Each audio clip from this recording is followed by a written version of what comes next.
here today following the conclusion and public release of the Bucks County District Attorney's investigation into the events of February 20th in Quakertown. For nearly 6 months, this incident has weighed heavily on students, families, law enforcement, and the broader Quakertown community. The investigation has now concluded. But the questions raised by what happened and our responsibility to learn and create change from it have not. Today is about 3 things: accountability, reform, and healing. We are deeply saddened and frustrated by the outcome of this investigation. But we did not gather here today to simply express our disappointment. We are here to talk about what happens next. And I am grateful to not be standing here alone. We are joined today by Representative Nelson from the Pennsylvania Legislative Black Caucus, who has stood with us calling for transparency and accountability, and who can help us carry the lessons from Quakertown into conversations about statewide policing and juvenile justice reform. We are also joined by Barbara Simmons from the Peace Center, which will help address another part of this story that cannot be solved through legislation or policy alone: the need for the community to heal. The Peace Center will be facilitating listening circles in the Quakertown area to create opportunities for people to be heard, listen to one another, and rebuild trust. We also acknowledge the students, the parents, the attorneys, the advocates, the elected officials, and community members who have remained engaged throughout these difficult months in this difficult situation. Before I speak specifically about the district attorney's findings, I wanted to provide some context about why the NAACP is here. Founded nationally in 1909 and here in Bucks County in 1951, the NAACP spent generations fighting for civil rights and equal protections under the law, and accountability when systems fall short and leadership falls short of those ideals. Policing, accountability, and equal treatment under the law are not new issues for the NAACP. And our work on these issues in Bucks County did not begin on February 20th. For years, the NAACP Bucks County has examined policing practices across this county. We met with police departments, reviewed policies and enforcement data, and compared local policies with the use of force principles that its own Bucks County law enforcement leaders committed to following after the murder of George Floyd. Our report on reimagining public safety identified significant gaps, and Quakertown was among those towns that had gaps. Our assessment found that Quakertown's use of force policy did not fully incorporate the recommended standards. And I say recommended because the recommendation is why the investigation ended the way it did without the accountability that was needed, including language restricting chokeholds and techniques that restrict oxygen intake unless deadly force is justified. We raised those concerns way before February 20th. And according to the district attorney's own report, representatives of the NAACP Bucks County met with the district attorney's office on February 19th, the day before this incident, to discuss our priorities, our concerns, including the findings from the policy work that we had done with the police departments. Just 24 hours later, this community experienced an incident that brought questions of the use of force, officer identification, body cameras, supervision, accountability into sharp focus. I want to be clear, we are not suggesting that our report predicted what would happen the next day. It did not. But February 20th demonstrated why the work we did matters, and it still matters today. Yeah. The investigation is over, but the questions are not. For nearly 6 months, this community waited for the Bucks County District Attorney's independent investigation. The investigation is now complete. The NAACP Bucks County respects the responsibility of the DA's office to evaluate the evidence and determine whether criminal charges can be proven under Pennsylvania law. We are deeply saddened and frustrated by the ultimate outcome that could not be proven because of the gaps in our Pennsylvania law. And after reviewing the report, we believe it would be a mistake to reduce its finding to one headline: no additional criminal charges. Because the district attorney's own report tells us that there are serious things that went wrong on February 20th. It acknowledges that the chief of police in Quakertown entered an already tense situation in plain clothes, without visible badge, and without a body-worn camera. It acknowledges that students did not immediately recognize him as a police officer. It describes his decision to proceed into a crowd rather than wait for uniformed officers as a fateful decision. The report acknowledges that the attempted arrest may have been poorly planned and executed. And in its afterword, the district attorney describes the chief's actions as an ill-advised, calamitous decision that contributed to confusion and trauma for the entire community. I'm a leader of an organization, and I know if I received that report from the work I did, I as a leader would step down. Right.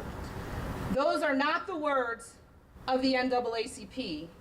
Those are contained in the district attorney's own report. So we must distinguish between criminal liability, which we need to fix the laws that allow that, and accountability as a leader. The district attorney determined that the evidence does not support criminal prosecution. We acknowledge that determination, but we will not stop trying to fix that hole.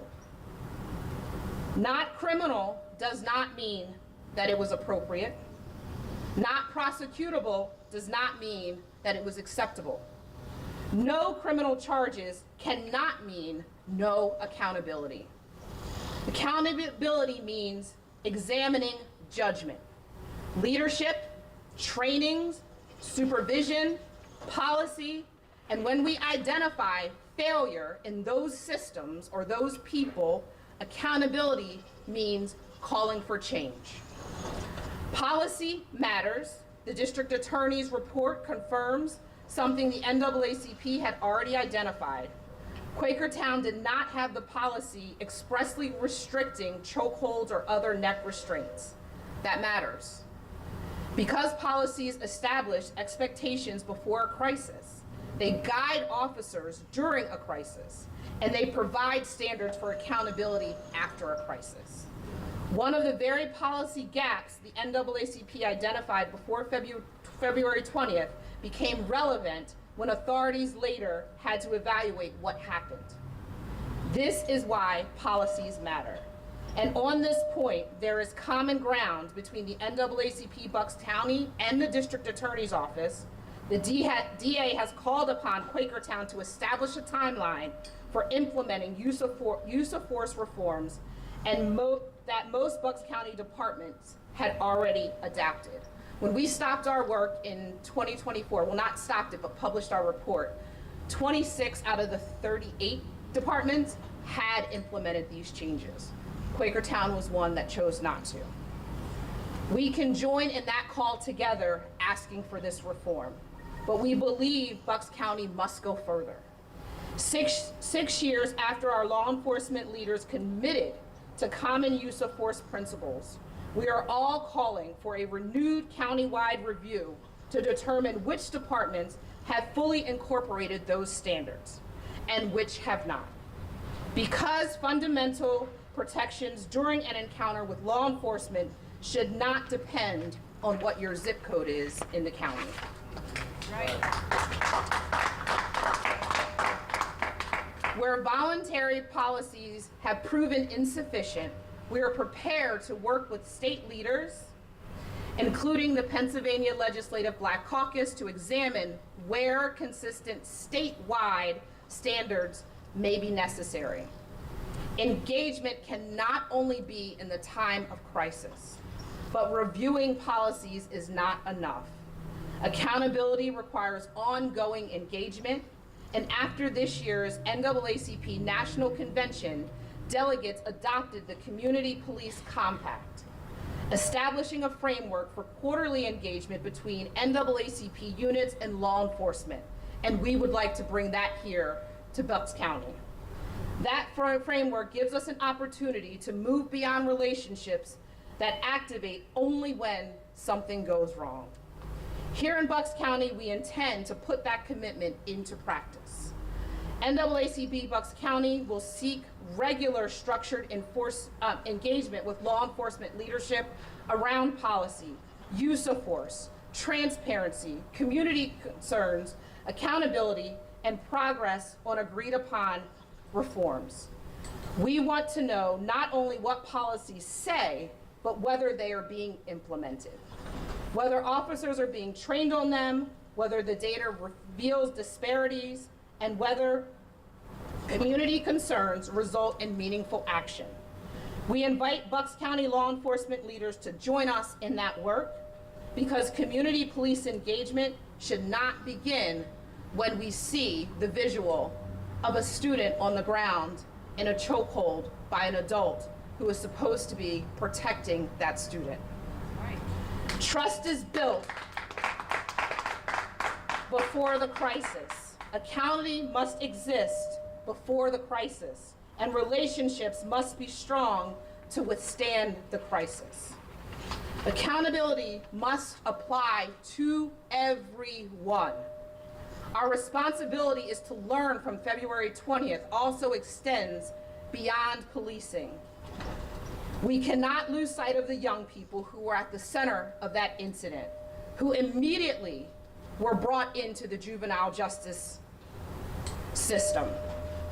They spent months navigating a justice system carrying consequences that reach far beyond February 20th. The district attorney's own report acknowledges concerns with some of those initial charging decisions. Ultimately, all 5 cases moved forward, and months later, when Quakertown police sought additional charges, the district attorney declined that request. Young people must be accountable for their actions, but so should the adults and those who are supposed to protect them.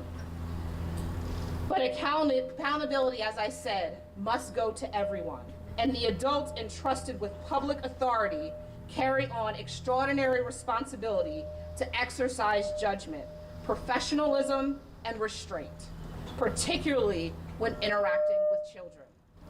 The report also notes that the 3 juveniles who appeared to have been most overcharged were non-white. The district attorney found insufficient evidence to conclude that those decisions were intentionally motivated by race, and we acknowledge that finding as a result of this investigation. But the absence of proven discriminatory intent does not mean we should ignore that there were disparities in the outcomes.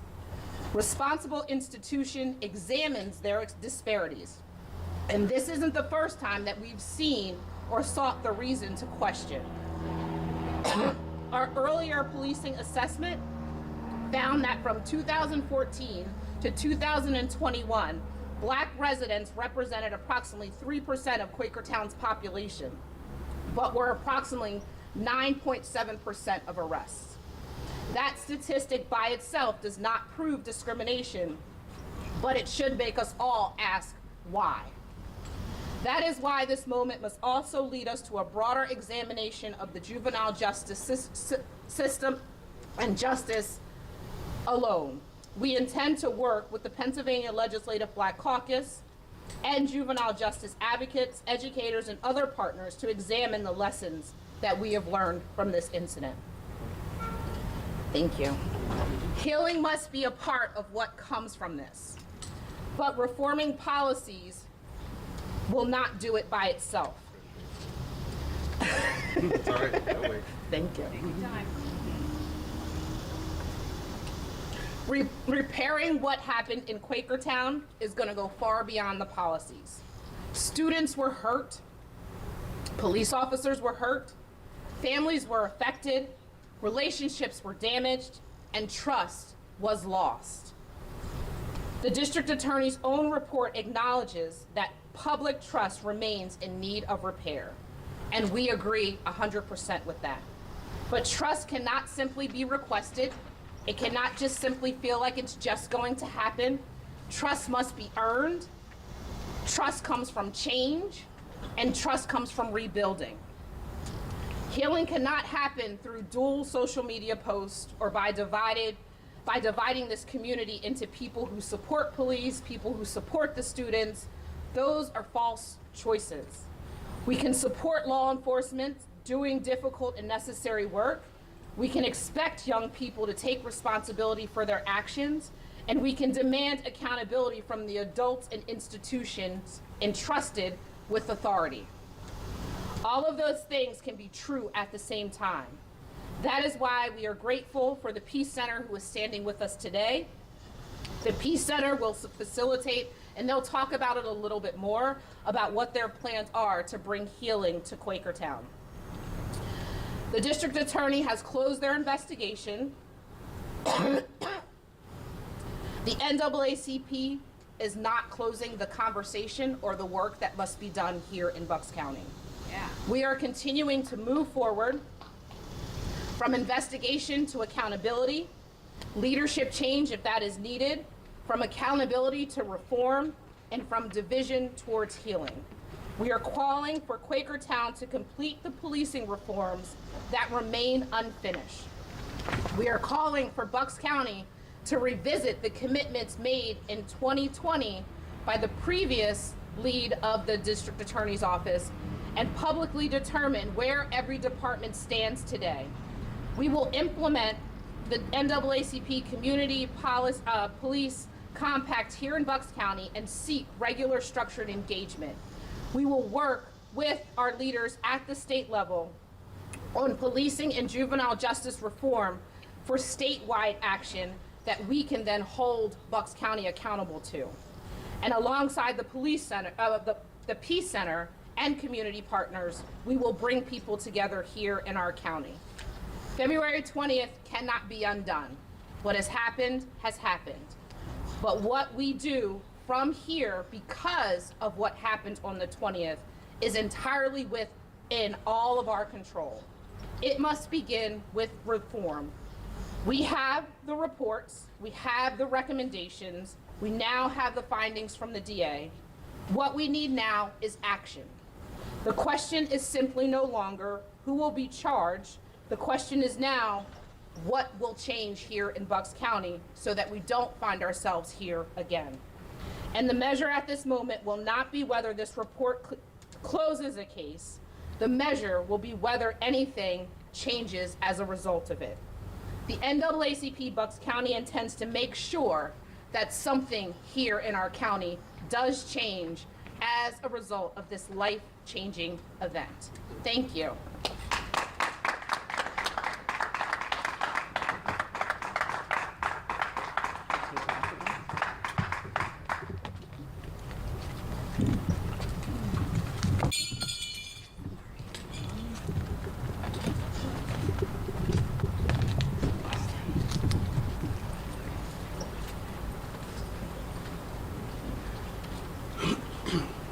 Thank you. I am Napoleon Nelson, State Representative from the 154th Legislative District and Chair of the Pennsylvania Legislative Black Caucus.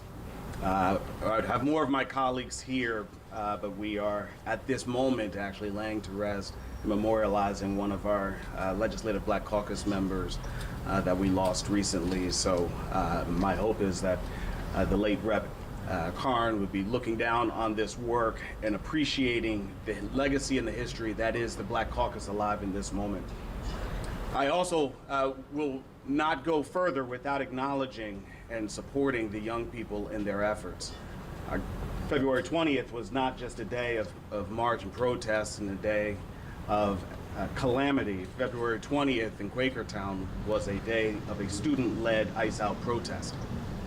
It was a day that students were exercising their First Amendment right to call our federal government to action, to ensure that they were just in their response, to ensure that our communities are as welcoming as we say that they are. February 20th was supposed to be a day of wonderful student protest. February 20th is not that day anymore. February 20th is now a day that those students have now been, unfortunately, baptized into the horrific but rich legacy of good troublemakers, of student protests who have, through their righteousness, received the brunt force of law enforcement.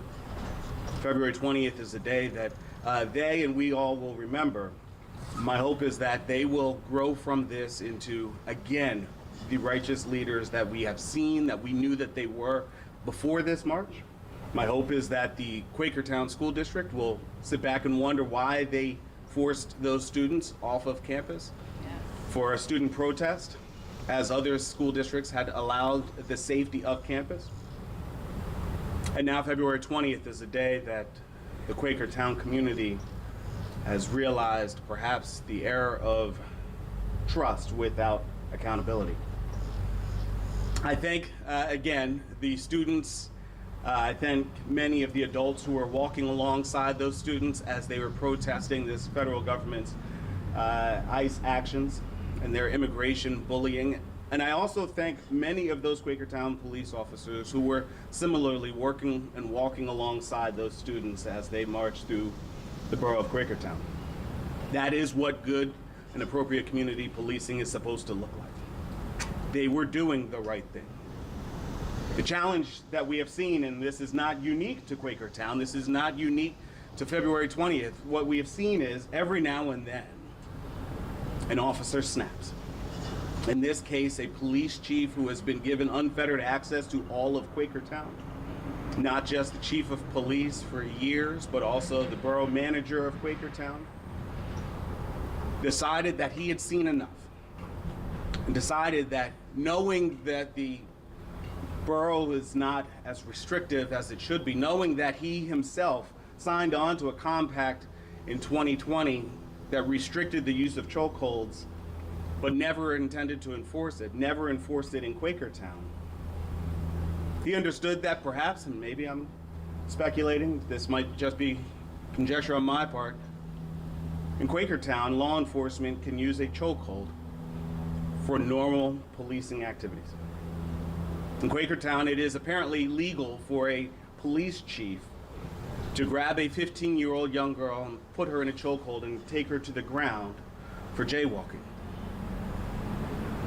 I don't think that's the sort of law enforcement that the Quakertown community truly believes that they should enforce. I don't think that's the sort of work that the Quakertown Police Department themselves, in a quiet moment, would admit that they would stand for, but that's who they are today. That is the law that they're standing behind today.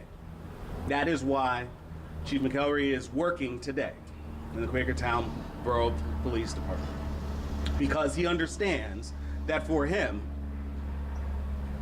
what he did, taking a 15-year-old and putting her in a chokehold, dragging her to the ground because she was protesting, using her First Amendment rights, is still protected under Quakertown Borough's ordinances and laws. So the challenge now comes to us, the Legislative Black Caucus. This is not, by the way, a black and brown issue. This is not an issue just for the advancement of colored people. This is an issue of First Amendment rights. This is an issue of ensuring both public safety and accountability of those public safety officers. It just so happens that the Black Caucus and the NAACP has a long and rich history in working in this space. But for every member of the Quakertown Borough and for every member in Bucks County and throughout this Commonwealth who wonders whether or not there are law enforcement officers who we thank and trust daily for their work might one day turn, snap, and use the access of their office to become an abusive force in our communities, there is the Legislative Black Caucus that will stand up. We will stand up for you, and we will do our work in Harrisburg. So what does this mean? Yes, we will propose in the State House a statewide use of force policy that will restrict, and in fact, it will not only restrict chokeholds, but it will probably call to action at a state level most of those principles that, in fact, the Quakertown police chief and all the others from the Bucks County police chiefs signed on to and acknowledged as best practice. I don't disagree with their assessment on the 20th November of 2020.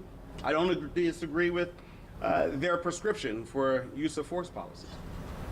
We will, though, ensure that they do it. We will also, though, understand that it's not just use of force policies that harm us. We will continue to call for and expand the funding and encourage the use of body-worn cameras by law enforcement. We continue to do this to this day for our parole agents and our state parole agents. The rollout of body cameras for state parole agents is happening in this moment.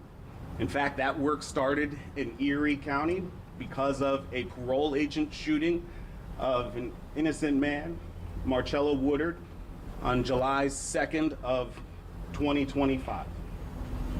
That parole agent is now been arraigned for hearings and trial in October.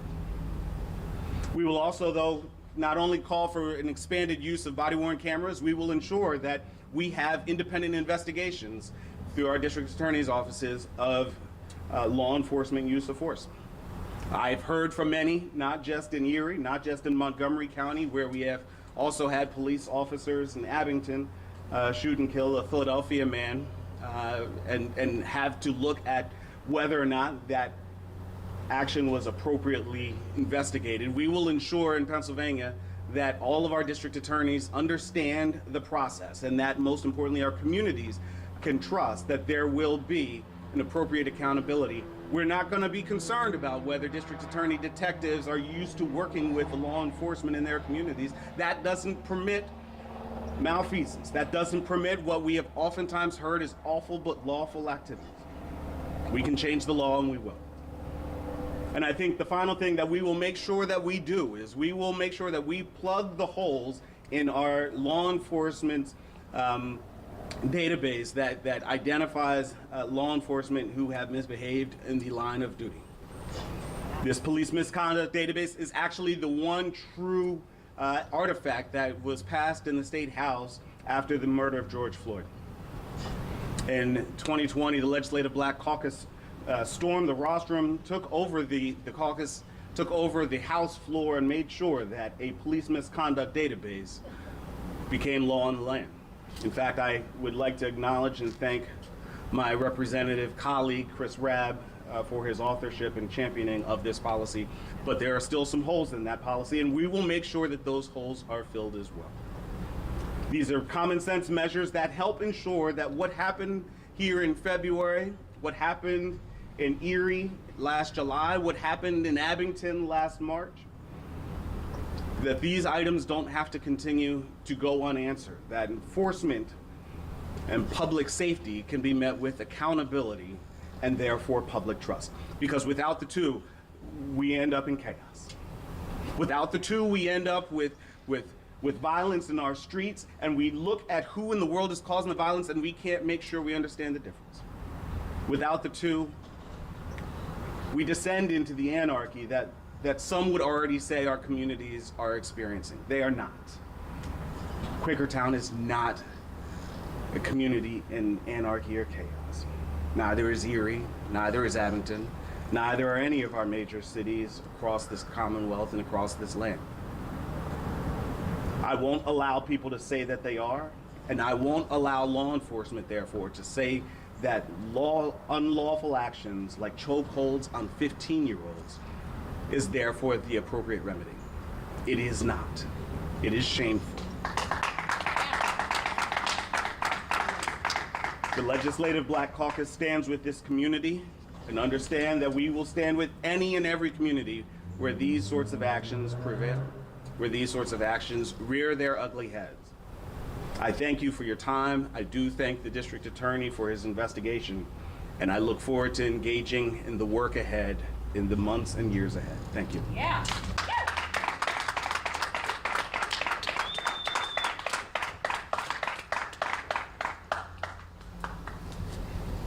How do we bring peace when harm has been done, which creates trauma for so many? It creates a toxicity in the town when there's anger and feelings of powerlessness and feeling unsafe. People shout at one another and we stop seeing each other's humanity. My name is Barbara Simmons, and I'm part of the Peace Center. For the past 45 years, the Peace Center's been committed to peace building by preventing and intervening when there's violence, conflict, and all forms of othering that leaves too many living in a hostile environment at their school, their workplace, or their community. I've been part of this organization for 40 of those years, and my passion for justice is a value I hold dear. The Peace Center is here using what we know to help the community to reimagine the kind of Quakertown they want to live, work, and go to school in. Our volunteers are ready to hold that space if you join the Restorative Justice Listening Circles. The process helps to build a bridge with the division that exists and can lead to new possible solutions and can lead to healing. We want everyone who lives in Quakertown to consider joining one of the 4 listening circles we'll hold each week in the evening at a neutral location. If you've never participated in a listening circle before, let me share with you what they look like. It's part of restorative practices, and the goal of listening circles is to create space for shared emotional connection about the impact of the conflict in Quakertown. The listening circles will provide a space for people to connect, share their experience, and the impact it had on them, and look to rebuild a beloved Quakertown that is safe for everyone.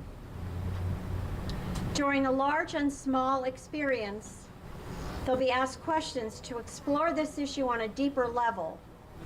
We come together with people you may or may not know, or you may disagree with.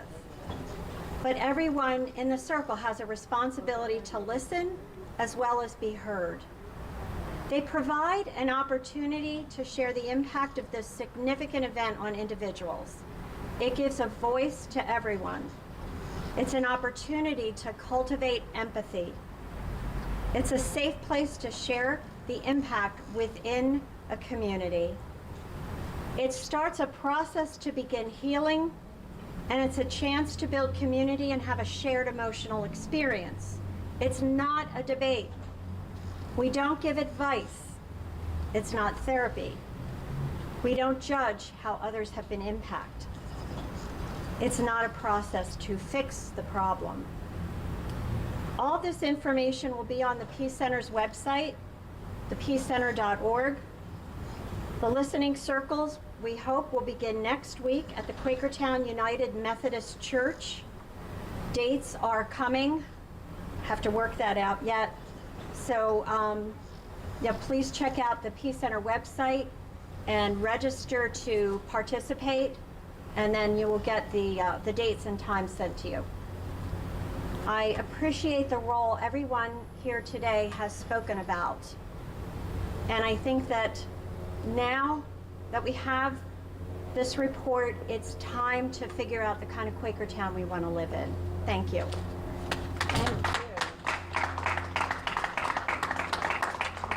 Thank you, Rep. Nelson. Thank you, Barbara Simmons. Thank you all for joining us today. What you've heard this morning, and I'm hoping what the people of Quakertown have heard and the people of Bucks County, is what we believe we need to move forward. Accountability, reform, and healing. So now, what I want to say to the students and to the young people, as Rep. Nelson hinted on when he was talking, we do not want you to stop raising your voice. One of the things that I heard very loud and clear when I was at our national convention last month was that our young people are leaders of today. A lot of times we talk about them from a future perspective, but it's our young people who are leading us today. And we do need to hear from them. We do need you to understand that we need your voice in this county. And we do not want you to shy away from using that voice and using your rights in this county because of what happened on February 20th. That's right, yeah.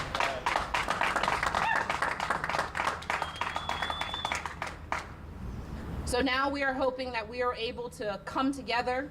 I know that some people will hear parts of this and think that we're skipping over what needs to be done, but we very intentionally carved out the 3 aspects and talking points to let you know that we're not skipping and saying, forget what happened and just move on to healing.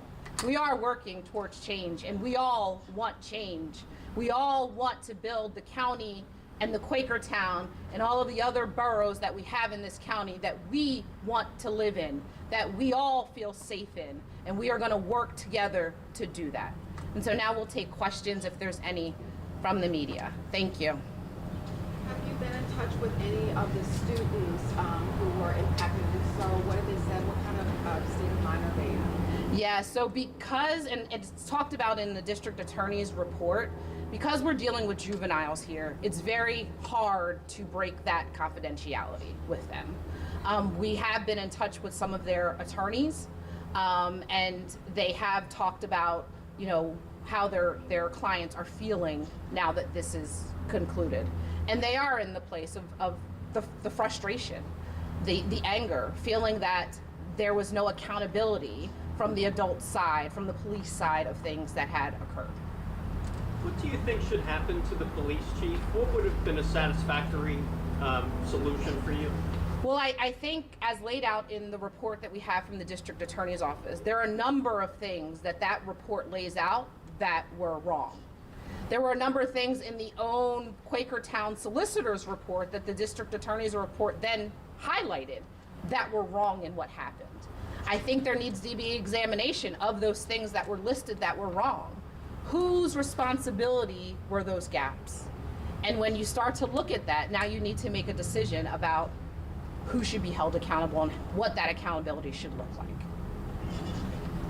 Have you tried to reach out to the police chief? Has he responded? If you have? We have not tried to reach out to the police chief. I will share that we did get a voicemail from someone in Quakertown Police Department last evening. I have not been in touch with that person, but I will today. I wanted to get through this press conference first before doing that. But it was their wish to try to tag on to the work that we had started and see how we move forward with that. I don't know whose direction that call was under, but I'll see when I return the phone call. Would you like to meet with the chief? I absolutely would like to meet with the chief. Absolutely. I believe that he is a key component of a lot of the things that we talked about here. Do you have confidence Quakertown is open to these changes that you're going to see? Well, I'm hoping the phone call that we received is a start to that. So I'll let you know after I have that conversation. And then I just wanted to quickly clarify your understanding of this, the chokehold and the use of force policy from 2020. Is it that the chief, did he sign on to that use of force policy and just never implemented that? Is that how that works? We know that the DA's office at that time made a very public statement that all of the departments in Bucks County were going to move forward with those changes. And so I'm assuming that would have been a part, they would have been a part of that as well. In our individual conversations with the departments that we had, we knew when we walked out of that conversation that gap existed in Quakertown, and we were not able to get what we needed right there in order to move forward with them filling it. Along that same vein, with these policies, it was one of many that we saw a lot of public talk about in 2020 with DA's offices and in the aftermath of George Floyd. Is the NAACP concerned about a lot of these things being done, talked about in 2020, but dropped in 2020? Absolutely, and that was what we found, that as time progressed from 2020, you had a lot of commitment and energy in 2020 in the wake of the murder of George Floyd. As we progressed past 2020, the commitment started to distance and vary, right? Which is why we ended up publishing our report in 23 and 24 the way we did, and just letting the public know, because at that point we had tried to do what we could do here as far as still continuing the meeting, still trying to hold the accountability, but at some point we had to say, this isn't working. And so let the public know. And I feel like a department hearing from someone who lives across the street from them or in their precinct saying, hey, these gaps exist, why aren't you fixing them, might mean more than us being a county-wide organization who doesn't have that direct relationship. But we are hopeful that because of what we've seen from February 20th and this report, that will re-energize this discussion, that we will be able to re-engage with the departments and close those additional gaps and any new gaps that we may find from our ongoing connections with them. Any other? Is there anybody who could speak Spanish about the accountability reform and healing? Say that again? For our Spanish audience? No, I don't think so. Thank you. Yes, sorry about that. Any other questions? If not, I know that the Peace Center has worked in the past with the county to produce a program called, maybe Barbara will enlighten us, called Love is the Answer. Walking While Black, Love is the Answer. Yes, we did that for about 5 years, training police forces as well as county employees participated in that program. What was the purpose of that program? The purpose was to draw attention to how we treat one another. Oftentimes there's biases combined with trauma, post-traumatic stress disorder, and people of color are the target of that. And so the idea was to engage in dialogue with peace educators from the Peace Center to process that, unpack that, and move to a place where we're recognizing our biases and how we need to be treating one another. And, you know, they hold the power. The police hold the power. And so they need to use it wisely and without bias. And so that was a program that was an important one that was going on in Bucks County. And did you, in fact, train all of the employees of the township in that program? I would say 3/4 of them. Thank you. any other questions before we close out for today? I'm sure you all have had enough of the sun. Abolish ICE. Abolish ICE. Thank you all. All right, thank you all.